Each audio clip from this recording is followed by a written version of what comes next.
رب العالمین قرآن حکیم کی فرمائی کہ دا قیامت لوی ورځ شي او ټول جهنميان جهنم ته لاړ شي او جنت والا جنت ته لاړ شي. نو شیطان ته به الله د اور یو کرسی د فرشتو په ذریعه برابر کړي او دی به پې د پاسه کښېني او ټولو جهنمیانو ته به یو تقریر وکړي. جهنم کې چې څومره خلق پراته دي دا ټول له شیطان ملګري دي،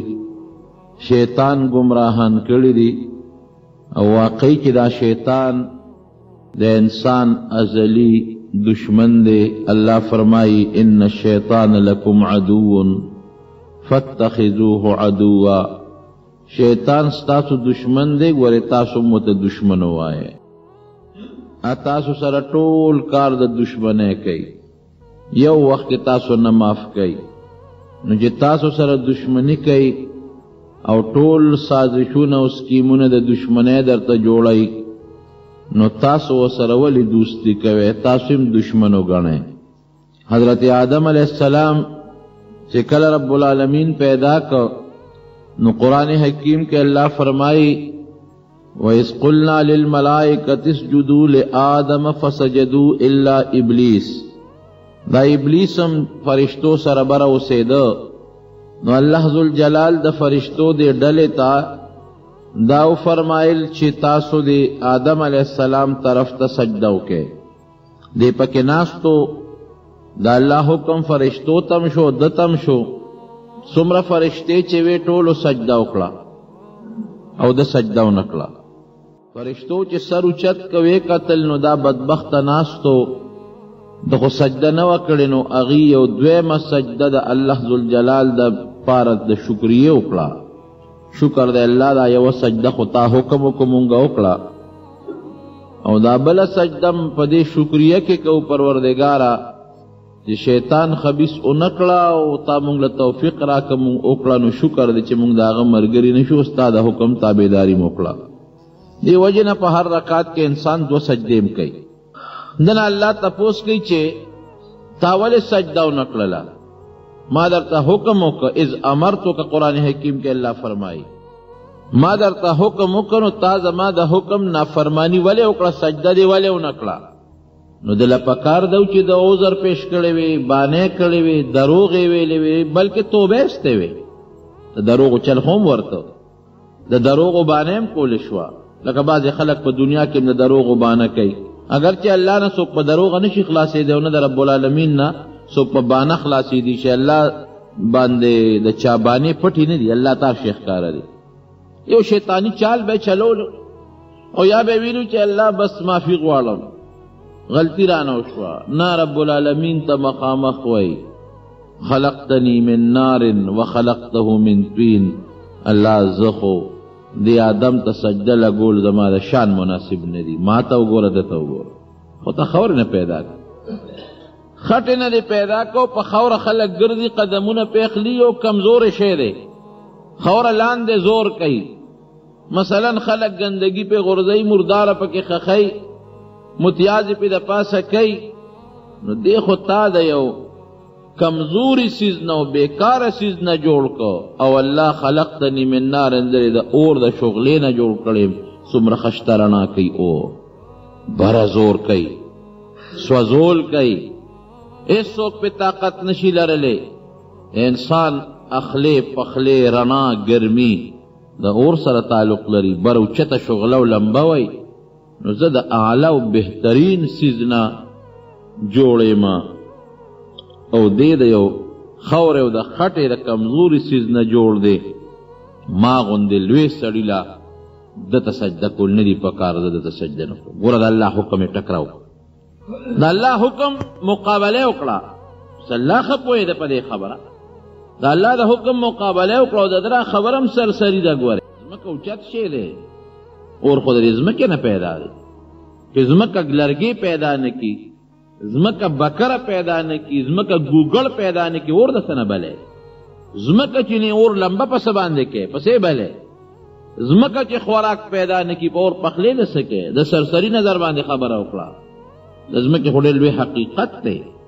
کبر یو که قرآن حکیم کې الله فرمای ابا واستکبر وکان من الکافرین زما د حکم نه انکار وکړ او ډېر لوی کبر یو که تکبر یو که دا د شیطان لومبی خاصیت تیرونو کبر قرآن کې الله واستکبر کبر یو دنیا کې چې څوک لویي کوي کبر کوي د شیطان صفت دی بس الله دې مو د کبر نه وساتي کبر دومره خطرناکه ګناه ده دا کبر چې سړی کوي خو ځان ته لوی وایي که نه سر داسې اوچت وړي سینه داسې لکه غوندې بار کي خپې ځان پسې راکاږي او د خلکو نه ځان داسې لږ لوی حسابوي نبی کریم صلی الله علیه وسلم فرمایي وی دا کبرجن خلک به د قیامت په میدان کې داسې واړه واړه ذلیله غوندې ګرځي لکه د میږو په شان کې پټې پټې خلک پرې به راکوي د محشر په میدان کې دلته کبر کو سینې لوړه اوچتوله سر یې اوچتاو هلته به د وړو میږو په شانتې په محشر په دې میدان کې د ذلت او د سپکوالي په نظر باندې د ذلت په انداز به ګرځي او فرمایي نبی کریم صلی الله علیه وسلم چې د چا په زړه کې د شړشم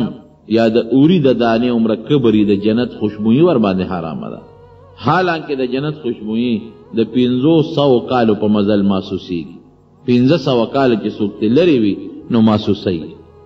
الا به ځي جنت ته چې دا کبر ته لو باسي جهنم ته ولیږي ویې ډبی او دا کبر ته وویندي نو الا به ځي او ښې پاک کي د کبر نه لږه سزا هم نه ده چې په جهنم کې ښه وسوځئ زمونږ دا خلک چې جامې خیرنې شي نو بیا خیرنې جامې څوک نه اغوندي پاکی یې نو چې پاکی یې نو هغه اوس خو خلک په دې مشینونو کې انځي او مخکې به یې ورته خوټکواڼې وې چې موږ ماشومانو لاندې ټیم کې به صابون والا اوبه ګرمې کړې پکې به صابون ټوټې ټوټې وروغورځاو اوبه به یې واچولې او پکې به یې جامې واچولې اور به ورته بلېده او په هغه لرګي به هغه جامې په هغه ټیم کې لړلې نو بیا چې به هغه جامې د ټیم نه راوویستې نو صوباړې به یې ورته ونیوه اوس خو د صوباړې دور نشته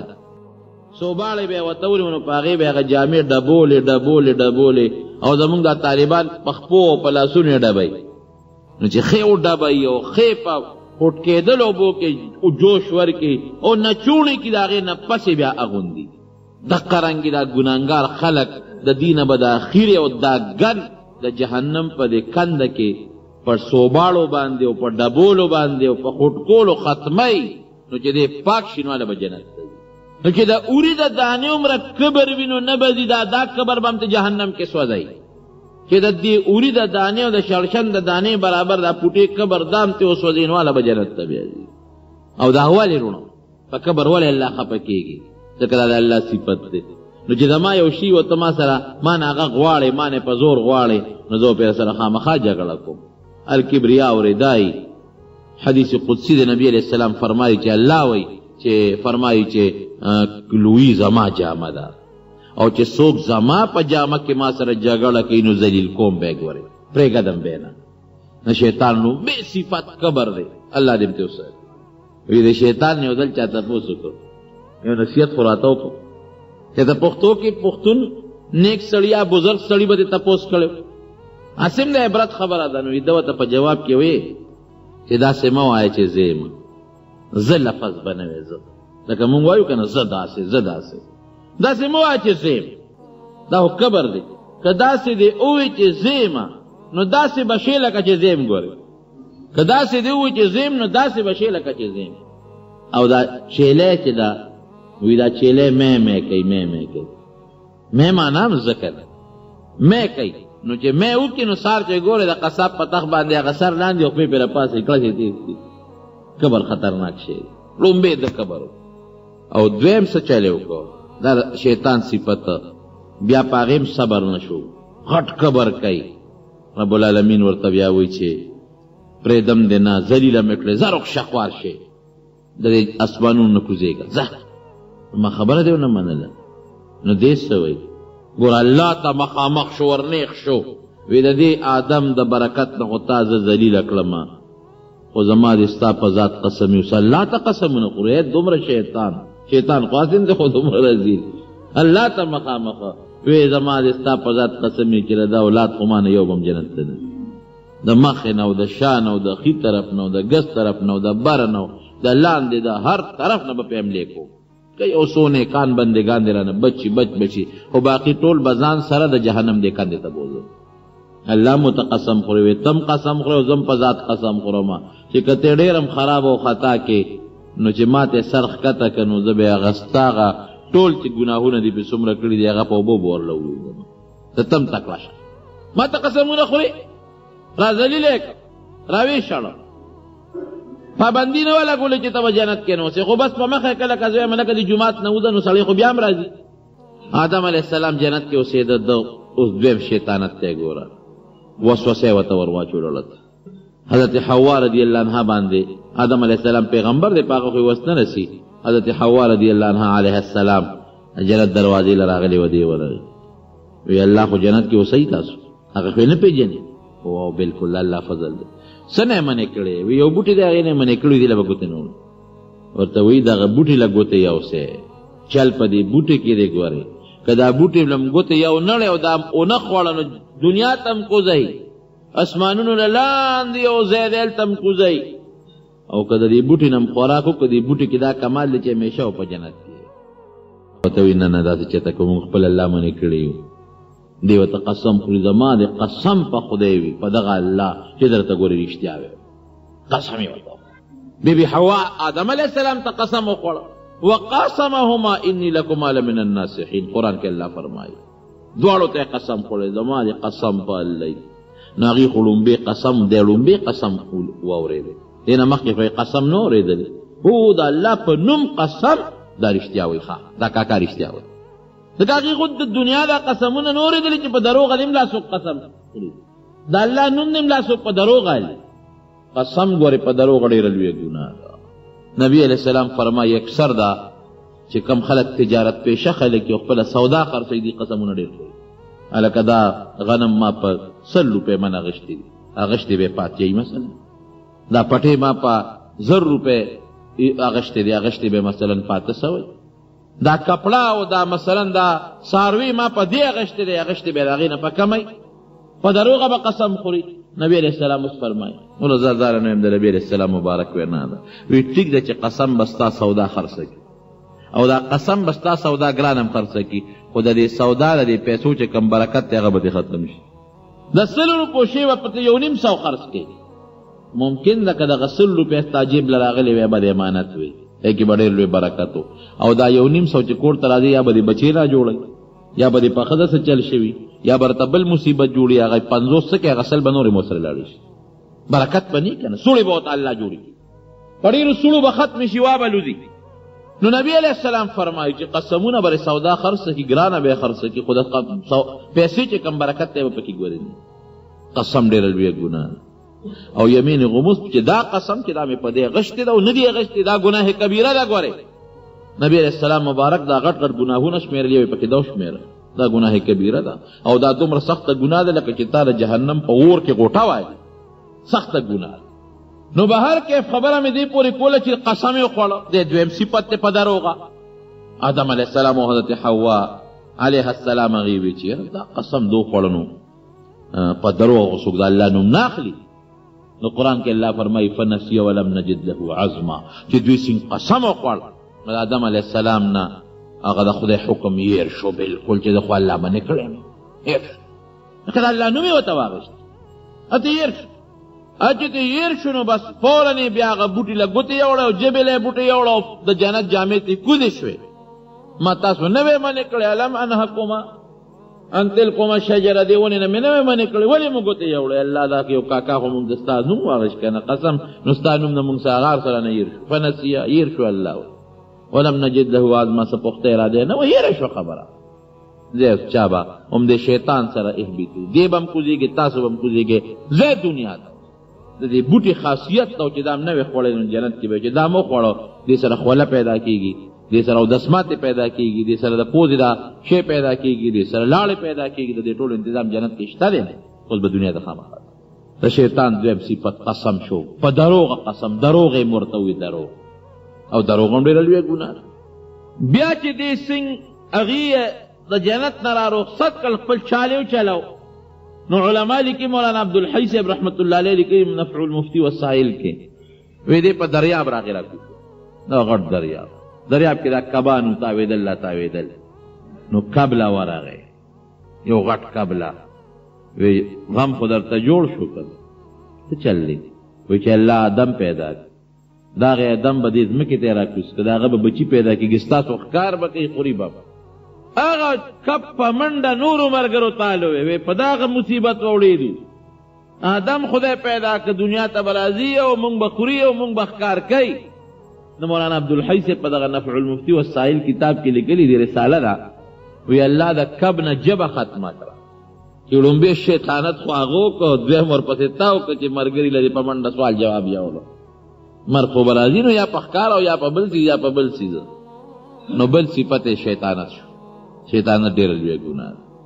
او دا په مونږ کې لوی رواج دی یو ته یو څه او بل ته بل څه او دا دونه خطرناکه ګناه ده نبی علیہ السلام فرمائی من کان ذا وجهین فی الدنیا کان له یوم القیامت لسان من نار څوک چې په دنیا کې دو پړی کوي یأتی هؤلاء بوجه دې سړي د په یو مخ راځي دی بل ته بوجه په بل مخ راځي یو ته یو سوی بل ته بل سوی د قیامت په ورځ به د شیطان په دې خوله کې د اور ژبه تاویږي راتاویږي خوله کې به یې اوري نو ډوبه دا ډېره خطرناکه ګناه او چې د چا په شیطانت مړی شو دا به نه وی چې او ډس خو هغه پلانکي کړی دی قاتل خو هغه دی نه چې د چا په شیطانت دا مړی شوی دی دغې قاتل چې څومره ګناه د قتل شوی دی دومره د شیطان هم ورسره ده شیطان کوم ځای پاتې کېږي ګناه به خامخا ورکوي سزا به الله ورکوي ورپسې بله خطرناکه ګناه چې آدم علیه السلام کله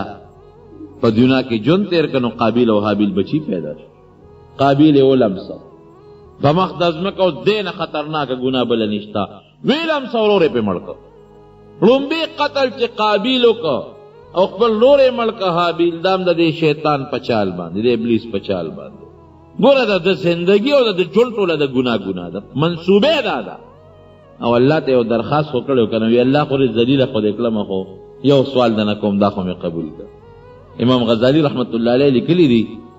منهاج العابدین کې چې 80,000 کاله د الله عبادت کړی دی مونږ 15 ورځې عبادت وکړو په رمضان کې چې 2 شپې رونې کوو بیا یادو چې مونږ خو بله عبادت وکړو چې 15 روژې ونیسو وایو بس مونږ خو زبرګان د زمانې 80,000 سال 80,000 کاله عبادت په اوبو باندې لو شو الله زه خو تبا کړمه د دې آدم د برکته عبادت خو مې لو شو خو یو سوال درته کوم راله قبول کا الله ماله ژوند راکړه عمر راله ډېر راکړه او تر د قیامت تر ورځې پورې الی یوم یبعثون قیامت تر ورځې پورې راله ژوند راکړه چې خلک د قبر نه پاسي هغې ورځې پورې نو زمونږ د علما لیکي دلته خپل چالو چلو چې د قیامت د ورځې پورې ژوند چې د مرګ نه به بچ شم نو چې مرګ نه بچ شي نو دوزخ له خواله سړي دي چې اول په اوالات راشي دا قبر خو اوالات دی د مرګه چې بچ شمه بس قصه خلاصه شوه که جنت نی خو دوزخ نه خو به بچ شم که نه رب العالمین خو هېڅ شی پې پټ نه دی الى وقت اليوم المعلوم عمر در کوم دا سوال دی قبلوم خو د قیامت دا غلوې ورځې پورې چې خلکو نه سو باسمه او دنیا روانېږي نو هغې پورې به دله ژوند درکړم زه دونه به دی ومنم خو مرګ نه نشي بچ کېدی مرګ به در باندې راځي لګیا دی صاحب اوس په دې مونږ کې دا غوبلې جوړ کړی رور پرور ګاونډي په ګاونډي دوست سره ښځه خاوند سره خاوند ښځې سره بونس کې حدیث پاک کې راځي که نه نبی علیہ السلام فرمایي چې دی یو تخت لګېدلی دی په دریاب د پاس څومره شیطانان چې دروازې لګیا دی او دا شیطانتونه کوي نو هلته غونډېږي دی مشر بابا له هغې ته ال وایي دا چل مې وکړه دا چل مې وکړه یو تپوس کوي نبی علیہ السلام فرمایي څه دی وکړل افلانکي سړي باندې مونځ دې قضا که پرېږدې ښه پې وې نه سړی ډېر تکړه و مونځ پې رانه وکړو ما خو ډېر کوشش وکړو وی ښه وخت نه دې پې رستو کړو وی ډېر تکړه وخت نه مې پې رستو نه کړو وی وسوسه دې ورته په مانځه کې واچوله ویست ما خو ډېر کوشش وکړو خو هغه سړی ډېر تکړه وسوسه مې ورته وانچوله نو دې نورو شیطانانو ته حکم وکړي دې چمغلط نه ونیسي او دې دریاب کې څو غوټې وله ورکړي د نن کار نه دی کړی خپل بل به راغواړي تاسو چل وکړه ته خو ما لېږلی وي چې هغه فلانکي سړي باندې ښځې سره روانه کوې صاحب کمال مې کړی دی څنګه دې وکړه وی هله مې دا ښځه او خاوند پرېښودل چې په دې خاوند مې ښځه طلاقه کړه په دې الله ډېر خفه کېږي طلاقه مې کړه هله مې پرېښودل وی کمال دې کړی دی نبي علیه السلام فرمایي ځان ته بیا را تر غاړه باسي فیلتزمه یعانق ځان ته بیا را تر غاړه باسي او پرې تندي بیا ښکل کړي نعم انت ته زما ډېر ښه بچی یې که نه ډېر ښه بچی مې انعام به وله ورکېدله. روزانه دا شیطانان دا بچي ورته غونډېږي او هلته کې د دې په تریاب د پاسه تخت لګېدلی دی او هغه خپل پروګرام ورته اوري. داسې مې وکړل څه وایي دونه مې خلک په خلکو مړه کړل، دومره مې خلکو له خلکو سره روانې جوړې کړې، دومره په کورونو کې دننه اختلافات جوړ کړل. دی یو پروګرام روان دی چلېږي. په دنیا کې هم در پسې لګېدلی دی خورونو یو څیز نه ګورې ځان وساتئ. د مرګ وخت کې چې سړی کم وخت کې پروت دي دغې وخت کې دی ډېر زبردست سکیمونه سړي ته اچوي، قسم قسم به راته اچوي. کله به راته وایي خدای نشته، کله به راته وایي پیغمبر نشته، کله به وایي د اسلام غلط دی، کله به څه راته وایي، کله به راته څه. امام راضي رحمت الله علیه کوم چې یو ډېر لوی عالم تېر شوی دی عظیم، او یو کتاب یې لیکلی دی ځان له مستقل چې د رب العالمین په وجود باندې هغه 360 دلایل لیکلی دي. الله موجود دی ولې دی دلیل، الله موجود دی شته دی دی دلیل دی دلیل. شیخ نجم الدین رحمت الله علیه سره د یو ځل ملګرتیا او صحبت پاتې شوی. نو یو ځل هغه شیخ نجم الدین رحمت الله علیه لګیا دی او دس کوي، خپل شاګرد ورته لوټې نه وباچي، کمزورې دی بوډا دی، دی اوس دا لاسونه اینځي هغه پې لوټه تشی. شاګرد یې لاړ بله لوټه یې راوړه هغه یې پې تشه کړه، بله یې راوړه هغه یې تشه کړه، او شاګرد لګیا دی او دی په دې لاس وباچوي او سوچ کې تللی دی. اخره کې له یو چونګ اوبه راواخېست داسې وویشتې ورته وایه که نه چې بې دلیله خدای منم، داسې ووایه. او بیا شاګرد ته یې اوبه راواچوه او داسې یې وکړه. شاګرد ته تپوس وکړو صاحب دا مونږ خو څه پوه نه شو، دا خبره دې چا سره وکړو، او نن خو دې دومره سوچ کې تللی وي چې په بلا لوټې مې په یو لاس درله تشې کړې، حالانکې یو دس کې اسراف به نه کې. وی الله تعالی ما ته امام راضي را مخامخ کړ، خو ډېر لرې د میاشتو په مزل دا کشف ورته وایي. راته الله وښوم امام راضي رحمت الله علیه لوی عالم بهترین زنقدن کې پروت و، خدای راته وښو. او د زنقدن وخت کې ولا شیطان راغلی دی هغه ورته ناست، ما ته هغه دواړه خدای وښول. شیطان ورته وایي الله نشته دی، ورته وایي شته دی دلیل. بیا ورته وایي دا دلیل خو دې بېکاره دی مړه نه ولا باطل کی. نو امام راضي ورته دویم دلیل وایي. شیطان ورته وایي دام خراب دی، دام ټیک نه دی، په دې دا دلیل دی کمزوری دی. نو ورته وایي دا دریم وایي دا دې کمزوری دی. په دلایلو به الله نه پېژني. د الله د پېژنګلو دپاره غټ دلیل څه دی؟ غټه هغه د کائناتو ته وګوره، د نور او سپومیو د بوټو ته وګوره، د خپل ځان ته دی وګوره، دې نه غټ دلیل. یو زمیندار له وایي شیطان د انسان په شکل راغی، بابا خدای شته وي او څه دلیل دی؟ وی دلیل غواړي وی او دونه مزېدار دلیل دی ودرېږه لږ صبر وکړه. نو قلبې ودرولو او د غوانو هغه چوکې ته یې ګوتې کړې ورغې ورپسې. او شیطان ورته دلیل ښایي ته خو ودرېږه چې دلیل درته اوس وښیم. چې پوهېږو چې دوی مې اوستنکۍ او وایي مې نو تختې دی. وی خدای تباه که بې دلیله خدای منه. دا زه چې د مور په ګېډه کې 9 میاشتې مې تېرې کړي، نه را باندې رڼا لګېده او نه را باندې نور لګېده، نه ډیران شته او نه ټټی شته او نه بیت الخلا تا شته. نو دا انتظام ماله چې کم ذات کړی دی نو وسه شته که نه؟ ځکه دا بچې خو چې د مور نه پیدا شي نو ته په دغه پرده کې دوباره بند که چې 2 منټه ژوند تېر کړي. نو خو هلته د ژبه ګرځي، نه پوزه ګرځي، نه سترګې ګرځي، نه سترګې ړندې دي، نه غوږونو کې دننه اوبه تللي دي، اوبو کې ډوب پروت دی، اوبو کې ډوب پروت دی، نه سترګو کې اوبه دي، نه په غوږونو کې اوبه دي. او د سماته چې دی خوراک پکه مه کوي، او هغه خوراک پکه چې نه پیدا شي نو متیازي وکړي. نو که په 9 میاشتې پس پیدا شو متیازي پیدایش نه پس کوي، او که په 10 میاشت پیدا شو هم پیدایش نه پس کوي. نو ته به وایې چې او د ټیم خو 9 میاشتې و، 9 میاشت خو د مور ګېډه کې و، دا د سماته چې پیدا شو دی کوم دی هلته ولې نه کوم؟ د الله د دلایل پرېږدوه بس دومره دي چې هغه د کائنات دې ټول ډک دي. خو به خلک ویل په دې قبر کې خو به دا څنګه دا پیغمبر علیه السلام به څنګه روزه ورته وښیي؟ نو اوس خو درته ټي وي او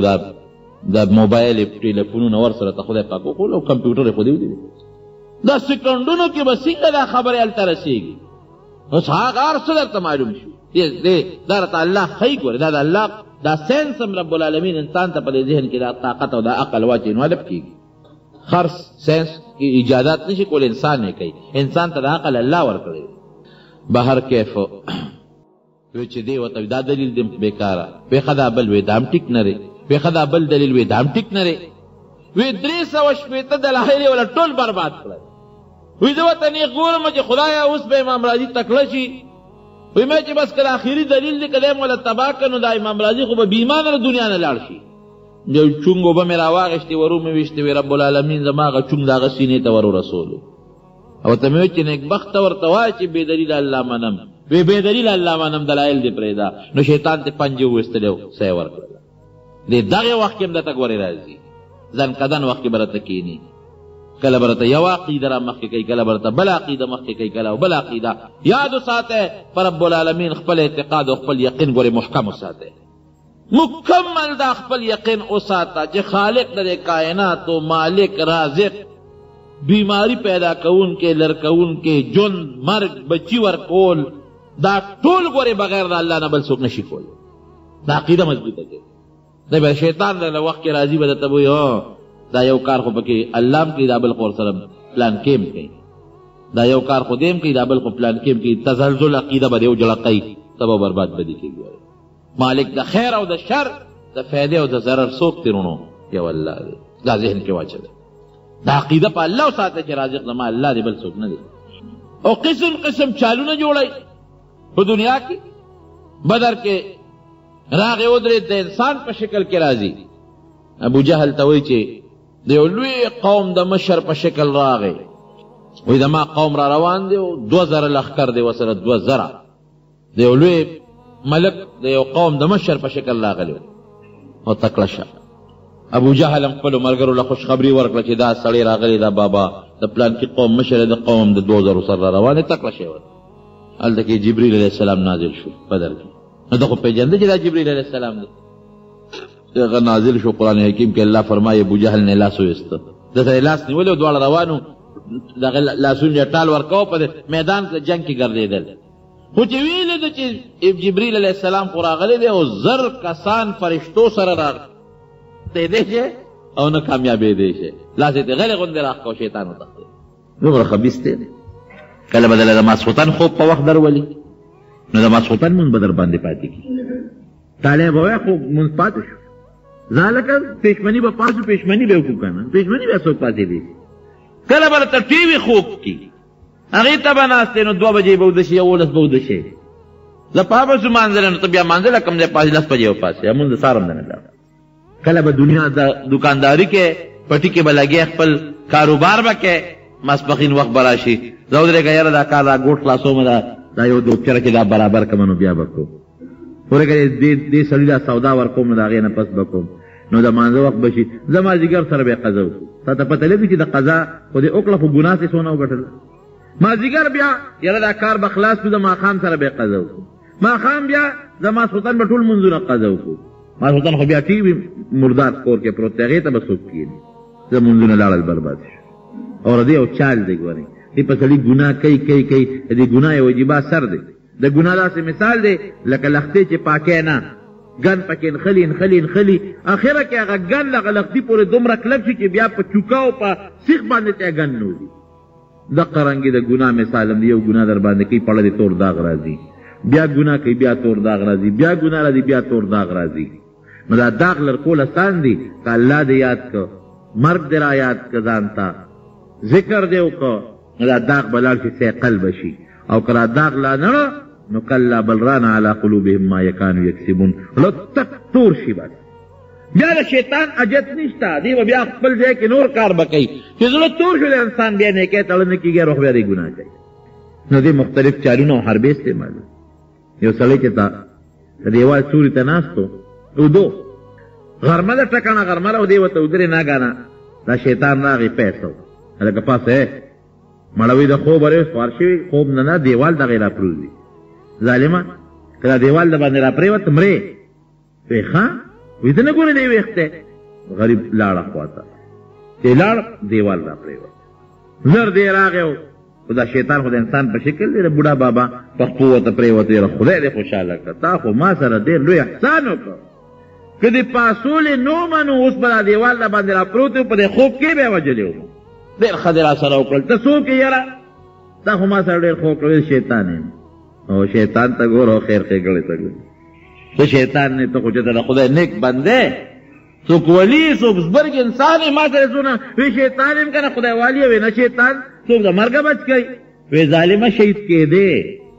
اوس به ته هم راته جنت کې تاویلې را تاویلې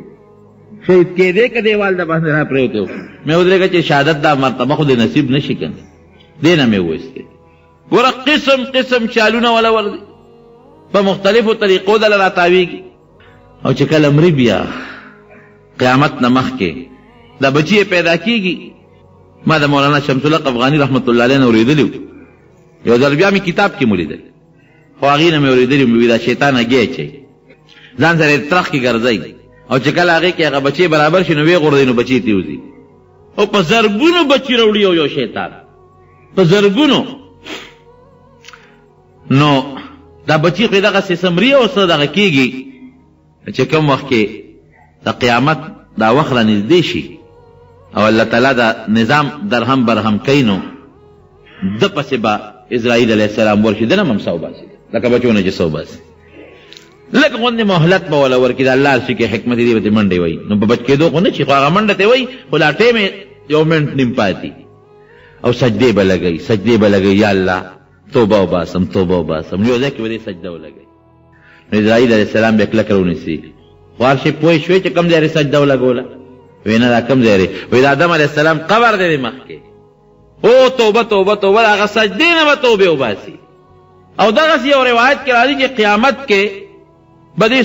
سوځي په زرګونو کاله به دې وسوځي نو رب العالمین به یې راوباسي او آدم علیه السلام به ورته جنت نه راوباسي. زه یو کار وکړه که نه، اوس الله ته پته را چې دې دا کار نه کوي. وایي یو کار خو وکړه که نه، وایي اوس دې آدم علیه السلام ته سجده ولګوه، اوس ته یې بخم. دا د الله په علم کې دی چې دې دا کار نه کوي. ځکه نه اوس سجده وکړه نو اوس ته یې بخم. څومره به جهنم کې چغې به وایي، دومره روړې به وباسي چې جهنمیان به د ده چغو نه تنګي، دومره چغې به وباسي. وایي دا اوس سجده ولګوه نو بخم دی. وایي دا چل نه کوم، دا کار نه کوم. دومره ضدي دی، ښه دومره ضدي. ځان دا ظلم ګوره د شیطان صفت دی. نو چې کله دې جهنم ته الله دننه کړي، یو حدیث پاک کې راځي چې کوم وخت یو انسان پیدا شي ماشوم او دې کله ورو بالغ کېږي نو یو شیطان ورسره ملګری شي، قرین ورته وایي، د ملګری یعنې پیوست ملګری او سره ملګری شي. نه ورسره تر مرګه پورې نور شیطانان هم لګېدلي خو دغه یو ورسره تر مرګه پورې وي.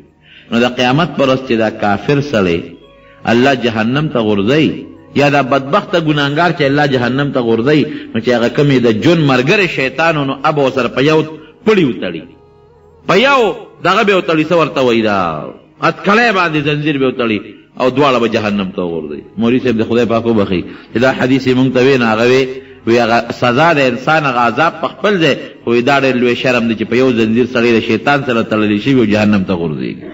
دې ذلت نه دې الله محفوظ وساتي. جهنم ته رب العالمین وغورځوي نو هلته به ورته د اور کورسۍ تیاره کړي نو دی به پرې ودرېږي او دا ټول جهنمیان به ورته مخامخ کښېنوي. ځکه نه دې یارانو ته خو روز تقریر وکړه